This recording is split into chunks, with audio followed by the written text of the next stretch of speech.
Varicose veins కి సరైన చికిత్స కోసం సంప్రదించండి ఎవిస్ హాస్పిటల్. నమస్తే అమ్మా. నమస్తే అమ్మా, ఏ పూజ చేసినా భక్తి, భావం, ప్రేమ, అనురాగం ప్రధానం అంటారు కదా. మరి పూజకి మనం వేసుకునే వస్త్రంతో సంబంధం ఉందా? అంటే ఈ మధ్య కాలంలో నైటీ వేసుకొని పూజ చేస్తున్నారు ఆడవాళ్ళు, అది చాలా తప్పు అని ఒక కాంట్రవర్షియల్ వార్త నడుస్తూ ఉంటుంది. దాన్ని ఉద్దేశించి ఈ ప్రశ్న సంధిస్తున్నా. ఇప్పుడు వస్త్రము అంటే ఏంటమ్మా? ఇప్పుడు నైట్ గౌన్లు అనేది మా అప్పుడు లేదు.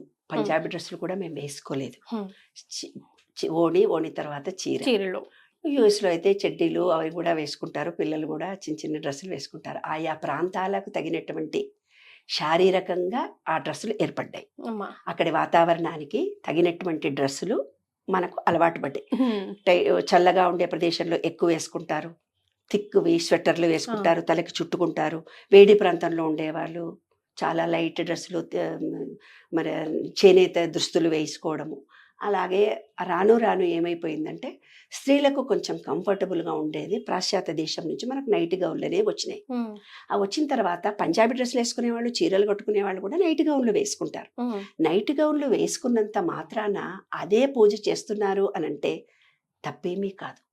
ఎందుకంటే నువ్వు వేసుకున్న వస్త్రము పొద్దున్న నుంచి వేసుకున్నదా, అది అప్పుడే వేసుకున్నదా, అది ఆ నైట్ గౌన్లో పూజ చేస్తున్నప్పుడు చూసే వాళ్ళ భావన వేరుగా ఉంటుంది నాన్న. మనము హిందూ భారత సంస్కృతితో మనం పుట్టాము. ఇప్పుడు నేను ఒకరోజు ఎవరితోటో అన్నాను, పంజాబీ డ్రెస్ వేసుకున్నాను, పోయి వీడియోలో మాట్లాడనా అంటే, అయ్యో బాగుండదు మేడం, మీరు చీర కట్టుకుంటేనే బాగుంటుంది అని అన్నారు. యుఎస్ నుంచి ఆ రోజే వచ్చాను నేను. అప్పుడు నాకు చీరలు అవి నాకు అందుబాటులో లేవు. నేను పంజాబీ డ్రెస్ వేసుకొని పోతానంటే, వద్దమ్మా నువ్వు చీరనే కట్టుకోవాలన్నారు. ఎందుకు ఆ భావన కలిగింది మనకు? మన భారతీయ సంస్కృతిలో ఒక డ్రెస్ వేసుకుంటే ఆ గౌరవం వేరు, ఆ చూసే చూపులో భావన వేరు. ఏమ్మా, మనం కూడా నైట్ గౌన్ వేసుకున్నప్పుడు మనలో కూడా ఫీలింగ్ అంత బాగుండదు. మీరు వేసుకున్న వాళ్ళు కంఫర్ట్ కోసమే వేసుకున్నారు, కానీ అక్కడ పూజ చేసేటప్పుడు ఏదో వెలితిగా వాళ్ళ మనసులో ఇంటర్నల్ గా ఉంటుంది. ఎందుకంటే మనం ఒక శాస్త్రీయ పద్ధతికి అలవాటు పడ్డాం. ఆ పద్ధతికి అలవాటు పడి ఆ రోజు మళ్ళీ ఇంకో నెక్స్ట్ పూజ చేసుకోగానే ఆమె ఆఫీస్కి వెళ్ళాలి. ఆ చీర కట్టుకుంటే బయట ఇంకో రెండోసారి కట్టుకున్నదో మూడోసారి కట్టుకున్నదో అది నా మలినమైన చీరనో ఆమెకి ఇష్టం లేదు. ఇంకో చీర కట్టుకుంటే మళ్ళీ అక్కడ పడేస్తే అది బొత్తుకోవాలి, డబుల్ పని అవుతుంది. ప్రాక్టికల్ గా ఆ స్త్రీ ఆలోచించిందే తప్ప ఆమె మనసులో కూడా అయ్యో నేను నైట్ గౌన్ వేసి పూజ చేస్తున్నానే అన్న ఫీలింగ్ ఉందమ్మా. తప్పనిసరిగా మన భారతీయ సంస్కృతిలో ప్రతి మహిళకి ఆటోమేటిక్ గా ఉంటుంది. చూసే వాళ్ళ ధోరణిలో, ఆలోచించే ధోరణిలో కొంచెం ఆ డ్రెస్ మీద ఇన్ని కామెంట్స్ జరుగుతున్నాయి ఇప్పుడు. కాబట్టి ఆమె కంఫర్ట్ చూసింది. ఈ డ్రెస్ కనుక నేను వేసుకొని పూజ చేసుకుంటే మళ్ళీ ఆఫీస్ డ్రెస్ వేసుకొని పోవచ్చు. ఆఫీస్లో ఎవరెవరో ముట్టుకున్న డ్రెస్సో పట్టుకున్న డ్రెస్సో దాని మీద ఏదో నెగిటివ్ ఉంటే పూజా గదిలోకి పోకూడదు కదా. ఇప్పుడు వేసుకున్న తర్వాత మళ్ళీ ఇది పడేసేసి ఉతికినా ఉతుకొచ్చు, లేకపోతే రాత్రికి వచ్చి ఇదే వేసుకోవచ్చు. నైట్ వేర్ అని తెలుసు కదా, అది పూజకి ఎందుకు పనికి వస్తుంది, పనికి రాకూడదు కదా. ఆ నిమిషంలో ఒక డ్రెస్ వేసుకొని పూజ చేసుకొని స్నానం చేసింది, ఆ నైట్ గౌన్ వేసుకొని పూజ చేసింది, మళ్ళీ ఇంకో డ్రెస్ వేసుకొని ఆఫీస్కి వెళ్ళాలి కదా. వెనుకటి కాలంలో అంటే రాత్రి వేసుకునే డ్రెస్సు, పగలు వేసుకునే డ్రెస్సు, మధ్యాహ్నం వేసుకునే డ్రెస్సులు వేరే ఉండేవి. ఇప్పుడు మరి ఆడోళ్ళు ఉద్యోగం చేయమని ఎందుకన్నారమ్మా? మీరు ఉద్యోగాలు చేయమన్నారు. అక్కడ నైట్ గౌన్, నైట్ వచ్చిన తర్వాత ఆమె పొద్దు స్తమానము ఏదో డ్రెస్సుతో అన్కంఫర్టబుల్గా ఉండి తన శరీరములో అంతా రిలాక్స్ చేసుకోవడానికి నైట్ గౌన్ వేసుకుంటే ఆ శరీరాన్ని బంధించిన పార్ట్లన్నీ రిలాక్స్డ్గా ఉంటాయి కదా. అక్కడ ఆఫీస్లో ఒక డిగ్నిటీతో ఉంటాం. ఏ చిన్న పిల్లలైనా సరే, ఆడపిల్లలైనా సరే, మగపిల్లలైనా ఇలా డ్రెస్ వేసుకున్నప్పుడు ఒక రకమైన ఫీలింగ్తో ఉంటాము, అది టైట్గా వేసుకున్నట్టుగా. మన శరీరం ఎప్పుడైతే మనను ప్రేమించాలని చూసుకోవాలమ్మా. మన శరీరంలో ప్రతి పార్ట్ని మనం ప్రేమించుకోకపోతే జబ్బులు వస్తాయి.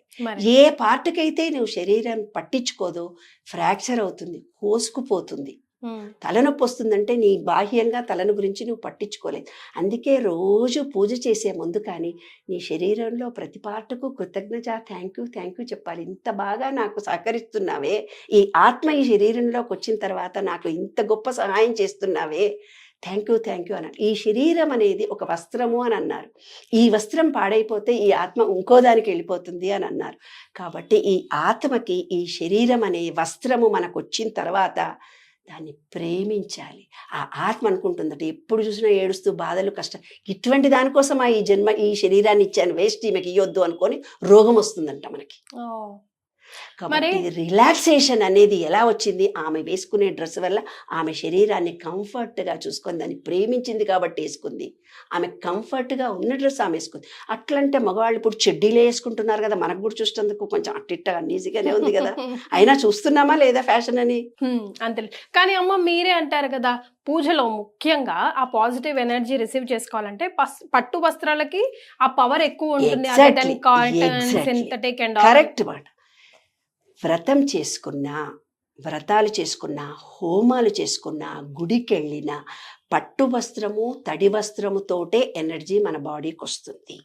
శివరాత్రి రోజు తడి బట్టలతో తిరిగినప్పుడు వాళ్ళకి ఎనర్జీ తొందరగా వస్తుంది. అలాగే మనం వేసుకున్న డ్రెస్ పట్టు వస్త్రంతోటే పూజ చేయాలి. చండీ హోమాలు కానీ, వరలక్ష్మి పూజలు కానీ, ఏమన్నా పట్టు వస్త్రం ఉందా కట్టుకొని రండి పూజ చేయండి అంటారు. మనం పెట్టకపోతే పుట్టింటి వాళ్ళు పెట్టాలి అంటారు, లేదంటే ఎవరో బిడ్డలో ఎవరో పెట్టాలి అంటారు. ఆ శాస్త్రం పెట్టింది అందుకే. వాళ్ళ దగ్గర లేకపోతే వేరే వాళ్ళన్నా బొట్టు పెట్టిస్తే అది కట్టుకోవాలి అనేది ఉద్దేశం. మరి పట్టు వస్త్రం కట్టుకుంటే భగవత్ శక్తి మనకు వస్తుంది. ఆ అనంత విశ్వ చైతన్య శక్తి మనలో నిబిడీకృతం అవుతుంది. మనలో ఉండే పంచభూతాలు యాక్టివేట్ అవుతాయి. మనం ఎంత పాజిటివ్ ఎనర్జీతో ఉంటారో వాళ్ళకి అన్ని కోరికలు తీరుతాయి. ఇప్పుడు ఎప్పుడు చూసినా నెగిటివ్ మాటలు మాట్లాడుకుంటే ఉంటారు నాన్న. ఎప్పుడు వాడేం జరుగుతుంది, ఇప్పుడు మాకు తెలిసిన ఫ్యామిలీలో భర్త ఎప్పుడు నెగిటివ్నే మాట్లాడతాడు. ప్లంబర్ దొరుకుతాడు అంటుంటాడు అబ్బాయి. నీకెందుకండి, నేను ప్లంబర్ని పిలుస్తాను బయటకు నిలబడుతుంది అమ్మాయి. ప్లంబర్ దొరుకుతాడు నాకు అనుకోని వెళ్తుంది. అక్కడ ఎవరో రోడ్డు మీద పోతుంటాడు, ఎవరమ్మా ఎవరు బాబుని అంటే నేను ప్లంబర్నమ్మా అంటాడు. నాకు ప్లంబర్ దొరకడు అని మొగుడు నిలబడ్డాడు. ఈ అమ్మాయి నాకు దొరుకుతుంది, ప్లంబరే కావాలని మనసులో అనుకుంది, వెళ్ళిపోతున్న అబ్బాయి నేను ప్లంబర్ని అన్నాడు. అదే నెగిటివ్ ఆలోచనతో నాకు ఎవరు సహాయం చేయరు ఇవాళ అనుకుంటే ఎవరు సహాయం చేయడు.